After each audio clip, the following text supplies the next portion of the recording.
now tuned into the greatest. Turn the music up in the headphones. What is up, YouTube? MarKicks coming at you with another video. This video is gonna get a lot of mixed reactions. I know my Land Rover fans, they're gonna be like, hey man, chill out. Like, the car's perfect, the car's beautiful. These are just minor problems. And they really are. They're not even, I wouldn't even say problems. It's just, there's just certain things that everybody knows. You get a new car, no matter how much you spend on it, there's gonna be some things that kind of make you mad. Things that you probably don't want to be in your car, or things like that. So this video is a lot of first world problems, but then there's gonna be a couple that you're like, okay, I could see how he doesn't like that. But yeah, this is 5 things I hate about my Range Rover Velar, even though I am absolutely in love with this car. Actually, tomorrow I'm going to do the Encore delivery, whatever that means. So I'll learn even more about the car tomorrow, but I've driven it for 1,300 miles. It's amazing. This thing is gorgeous. I love everything about it. And yes, I have both hands on the wheel right now. If you can't see, 10 and 2. Is it 10 and 2? Or is it 7 and 5? I don't even know what I just said. We'll get into the first one. Okay, so the first thing that I hate in my Range Rover Velar is the auto stop and start. If you don't know what that is, the car you'll be driving and the stop and start is on. You'll come to a complete stop, like say at a red light, and you'll stop and the engine will shut off. So it cuts the engine off. It is the most annoying thing, because to some people it just may be like, cool, that's a cool, like, neat little feature. But like when you're driving and then you come to a complete stop and it shuts the engine off, okay, first it's like, that's just weird. Like the first time it did it, you're just like, what? Like, is the car off? Like my mom always says, what happened? And then I start, she's like, oh. But yeah, I don't like it just because when you stop and then once you turn it back on, it's like, and you like go forward a little bit and it just feels weird. Like it's not natural. It feels really weird. It's like you would fail your driver's test if you had an auto stop and start. You would literally fail, because they'd be like, why, you're jolting forward. So that's annoying. But another thing with that, so I'll turn it off. Sometimes I'm just like, all right, this is really pissing me off. And I'll turn it off if you like get out, go to the gas station, come back in, the button's back on. That's annoying. Like, go back to what it just had. Like, seriously. It's annoying. It's annoying. So yeah, that is the first thing I hate about the Range Rover Velar. The second thing I hate about this Range Rover Velar is the tank size, the gas tank. Some people may know I have the 4-cylinder turbocharged engine, 247 horsepower, very slow. So it's a 15-gallon tank and I get 21 miles per gallon, which, so when I fill up, it usually goes to, my range is like 315 or 320 miles. And it's just annoying. The fact that I have to fill up every 300 miles and I'll put like 35 into the tank. Nothing really crazy, but why not just make the tank 18 gallons or 20 gallons to where, yeah, you fill up, it's 45 bucks, it's 50 bucks, but you don't have to fill up every freaking 5 days. Like, you can at least go you could go 400, 450 miles. It's stuff like that. That stuff, that kind of really bothers me, the fact that the tank is so small. That is the same as my mom's Lexus RX. The tank is just so small. There's just, it just feels like you can't do anything. Like, I don't know, you're always filling up is what it feels like. So that is definitely the second thing I hate. The third thing I hate in my Range Rover Velar is the fingerprints that these screens attract. It is honestly so annoying that these screens, look how much fingerprints are on it. Literally, if this was the screen that was on your iPhone, you wouldn't be able to talk to anyone. You wouldn't be able to see your phone after a day. As much as we touch our phones, their screens don't look like this. So the fact that my $700 phone has a way better touchscreen than my $70,000 car is not okay. The fingerprints just really bother me. It just takes away from the look of the car. So they do give you in your little owner's book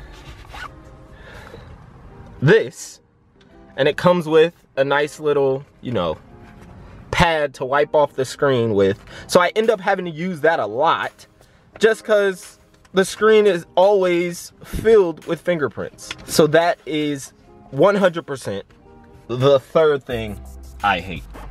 The fourth thing I hate about my Range Rover Velar is absolutely ridiculous. It's honestly the worst. It's the worst thing I've ever seen. Like, I don't understand how this happens. You'll just have to watch I have a video of it. It doesn't happen a lot, but it happens maybe 1 out of like every like 10 times I get out the car. If I turn off the car and unplug my phone, like at the same time as I'm opening the door, the radio turns on. The car is off. And when you, everybody knows, when you turn off the car, turn off the engine, the music is still playing. It lets you still play your music. But when you open the door, everything shuts off, car's off. But if I unplug my phone and open the door at the same time sometimes, the radio turns on and the car is completely off. And I don't know how long it lasts. It literally will go for, I don't know. Last time we were waiting there for 5 minutes to see if it shut off. This is ridiculous. The video explains everything. The car is off and it is just playing the radio. It is completely off. If I lock it, will it shut off? No. The car is now locked and the radio is playing inside.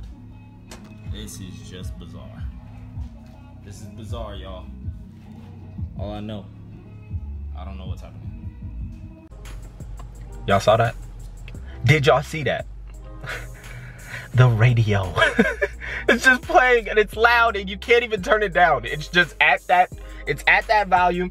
You have no control over the car. It has its own mind. It just wants to play music. Like, it's like, all right, bro, I'm playing music today, so don't worry about what I do. So that is so frustrating. It's so annoying. A $70,000 car should not probably go through that. Never happened once in my Camaro. Not once. Now, the last thing I hate about my 2018 Range Rover Velar R Dynamic, no Apple CarPlay. It's something if you've never had Apple CarPlay, you won't understand how good that system is. If you've never had it, you're just like, okay, cool, you don't have a system, I don't have it either, big deal. But once you've had the system, you don't want to drive a car that doesn't have it. So my 2016 Camaro SS has Apple CarPlay. I'll show a picture of how it looks. It like puts your phone screen onto the main touchscreen in your car, and it is absolutely beautiful. Now this car does come with navigation. So that's good. The navigation on here is really good, and you can even get like a full map on your display. So you can get 2 navigation screens pretty much. So the navigation screen is absolutely amazing. It's beautiful. But Apple CarPlay pulls up the Apple maps. So if somebody sends you a location, you just have it on your phone, and it's honestly beautiful. And the music and everything's just so simple with Apple CarPlay. This is not Apple CarPlay. This is, I don't even know what this is.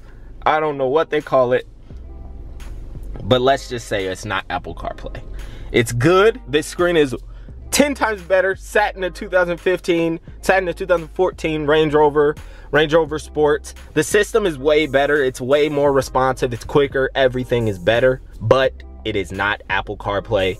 Now, Land Rover has said that they are bringing Apple CarPlay and Android Auto to Range Rovers in a future update. So I'm in a couple months or whatever, but a brand new car. You're introducing a brand new car into the Land Rover family. To me, it's gotta have Apple CarPlay. It just has to. That is the 5 things I hate. Tell me what you guys think about that.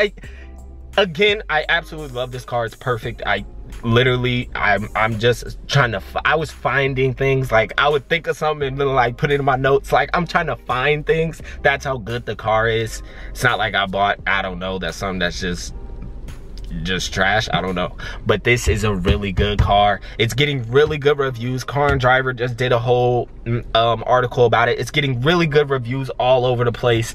It is an amazing car. It is an amazing car. Subscribe, share the video, subscribe for more content. We got a bunch of more Range Rover content.